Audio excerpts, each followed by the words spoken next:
I think there's a lot to be said about the death of the U.S. airman Aaron Bushnell, and not least to consider the statement by Amnesty International that this was a supreme act that communicates a strong message. I think that's an inappropriate comment by Amnesty International. Very few people would be prepared to take that extreme act, and I think one has to be very careful about the way in which one speaks of it. If you go back 50 years or so, there was a quiet philosophy student who walked out of the National Museum into the main square of Prague, set himself alight. And something similar happened in 2019 on the 50th anniversary, a copycat suicide attempt in the same place. Now, Aaron Bushnell was a 25-year-old Air Force serving officer, and on the 25th of February, outside the Israeli embassy, he killed himself, and he did so by live stream on his phone. And he called it a supreme act of protest. He said beforehand that this was compared to what people here have been experiencing in Palestine at the hands of their colonizers. This is not a supreme act at all. This is not an extreme act at all. This is what the ruling class has decided will be normal. And then he set himself alight, calling out Free Palestine. Some people called him a hero. Others called him mentally unstable. But it's not the first instance of this sort of event. And it's not the first instance in this particular scenario with respect to Gaza. In December, a woman in Atlanta set herself on fire. She survived and remains in a stable condition in hospital. Now, Hamas praised Aaron Bushnell, saying that he has immortalized his name as a defender of human values and the oppression of the suffering of the Palestinian people because of the American administration and its unjust policies. The Popular Front of the Liberation of Palestine called it the highest sacrifice and a great pain. The Ayatollah Khamenei said that this was a result of the US anti-human policies and that the man had done this for his conscience. His conscience was hurting, and so he set himself on fire. Amnesty International, there's a person called Peter Frankenthal, who was speaking to a pro-Palestinian march in London. He said this was an act of bravery and courage and will not be forgotten. But the reality is that Islam forbids these actions specifically, and it doesn't matter whether the Ayatollah Khomeini in 1979 took the idea of suicide and converted it into martyrdom. This is an idiosyncratic, frankly heretical interpretation. Islam specifically forbids suicide. So this is so praise for what Aaron Bushnell did by Hamas, by the Popular Front of the Liberation of Palestine, and by the Ayatollah Khomeini demonstrates the falsity of their religious understanding. And the Surah An-Nisa is quite specific. Do not kill yourself. chapter 4, verse 30. Do not kill yourself. And it's borne out in the hadiths, in the various hadiths. Whoever commits suicide with a piece of iron will be punished with the same piece of iron in the afterlife. It sort of anticipates Dante. And then there's two stories in the hadiths again of the man who was wounded, maybe not the same man, begged for death, killed himself, and the Prophet said, "My servant, you have caused your death speedily, and you are forbidden paradise."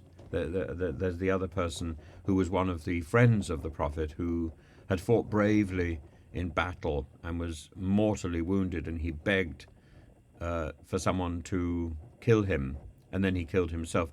And the Prophet told his companions that his friend, this brave man, was bound for hell.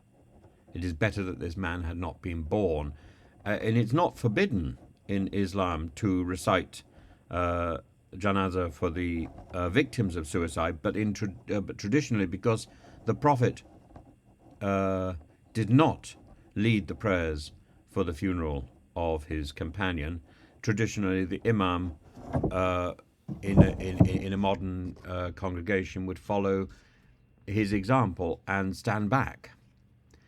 You can't get any clearer than that, I think. But it's not a specifically Islamic problem. I know, for example, in the novel Snow, the suicide epidemic, which Orhan Pamuk talks about. The problem with this is that it is almost infectious. The example of Aaron Bushnell is infectious. But Islam is quite clear about the fact that suicide is pernicious. And in the West, we tend to think that it's evidence that somebody is ill, that somebody and yes, I think one should have compassion for the person who is a victim of suicide. We talk about a victim of suicide, but I don't think this is the way to protest. Islam is clear about protest. It says if we see something that is unjust, we must stop it by hand, or we must speak out against it. Again, in the hadiths. But the tragedy of Bushnell, because it is a tragedy, a loss of life, but the impact of his action will be far-reaching. I mean, there was a certain amount of coverage in the newspapers about his membership of the Community of Jesus, the physical and psychological abuse that students at Grenville College had suffered, the bizarre, humiliating, painful punishments that were administered to those in charge.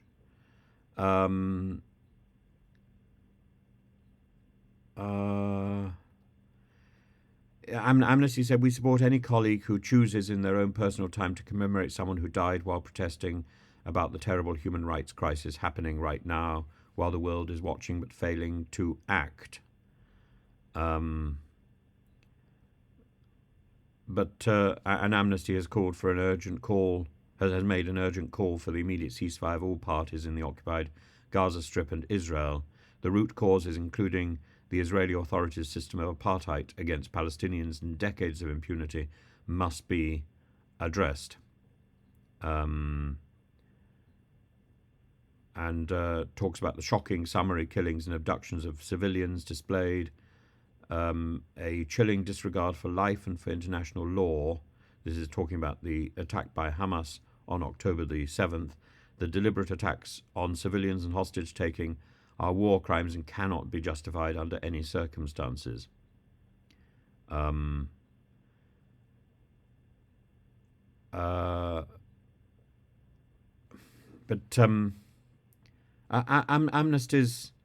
Amnesty's concerns, or Amnesty's effective support of Aaron Bushnell is worrying. And because it's such an extreme act, and because it's something that should not be, in some ways, should not be dignified. But there is this history, and the history which goes back particularly to Jan Palach, which is where I started talking, 10 minutes ago. He left a note saying he wanted to wake people up, and he called himself Torch Number One. And what he did in Wenceslas Square had a huge effect in 1969. But he was in turn copying the example of the Buddhist monk, the photograph of the Buddhist monk, one of those extraordinary photographs of the Vietnam War, almost as extraordinary as the photograph of the young girl running from the bombing. The Buddhist monk in 1963 who protested in Saigon. He was one of many Buddhist monks who torched themselves. There were the people who set themselves on fire in Tiananmen Square. Graham Bamford, and the Italian man, I forget his name, who burned himself on the steps of the Vatican in 1996, protesting against the treatment of LGBTQ plus people. I think there were 160 Tibetans who burnt themselves. In Tunisia, the act of Mohamed Bouazizi in burning himself catalyzed the Tunisian revolution and set in motion the Arab Spring.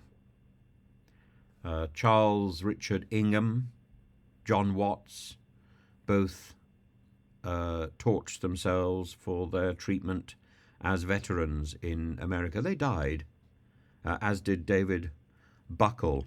It is an extreme form of protest, and I don't think we should be celebrating. I think we should be calling out the problem inherent in this.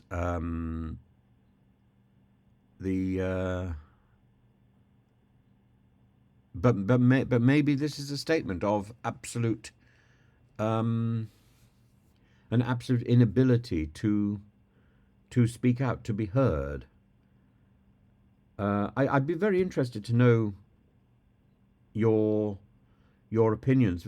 Very, very often, when the international press covers these events, as for example with the case of Graham Bamford's 1993 suicide in Westminster, the newspapers focused on his mental health rather than the fact that he had been quite specific about seeing a photograph of a distressed little Balkan girl about the age of his own daughter, and that, quote, galvanized me into action. He wrote a final message: the British Army must not be a guard of honour at a mass funeral. Bosnian babes, children and womenfolk are waiting for the politicians to do what they know they should. Give them military protection. It's a film was made about him by a Croatian filmmaker, and I think his attempts to invigorate an interest in the problem in Bosnia. He was concerned about public apathy, just as Jan Palach was concerned about public apathy. I want to wake the people up. But I go back to the prohibitions against suicide in Islam. They are the clearest prohibitions against suicide in religious texts that I can think of. So it is quite extraordinary that so many stories dominate about suicide bombers and so on, and that goes back to the Ayatollah Khomeini in 1979, who managed to distort the sacred texts so that they promoted rather than condemned suicide. And there were posters in 1979 of a young boy, I think he was only about 13 years old, who wore a suicide vest and killed himself in front of an Iraqi tank. And there were posters of his picture together with the picture of the Ayatollah Khomeini, and he was called a martyr. I think I would call him misguided. And I would call the Ayatollah a deeply vicious and evil man. The Ayatollah set this wave of protest in motion, and dignified what is a truly horrific act. One of the reasons I'm particularly interested in this was that it was something. When I first went up to Oxford, I had my interview. The story of Jan Palach was put to me, and I was asked what did I think, and I'd never heard of this before. I'd lived a very sheltered life, and I think I looked visibly shocked, because the tutor, I remember,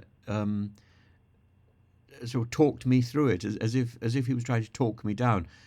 I think I was shocked that anybody would even dream of doing this. And of course I came back from my interview and I read up on it, and I thought this is the most extraordinary act, and a form of insanity.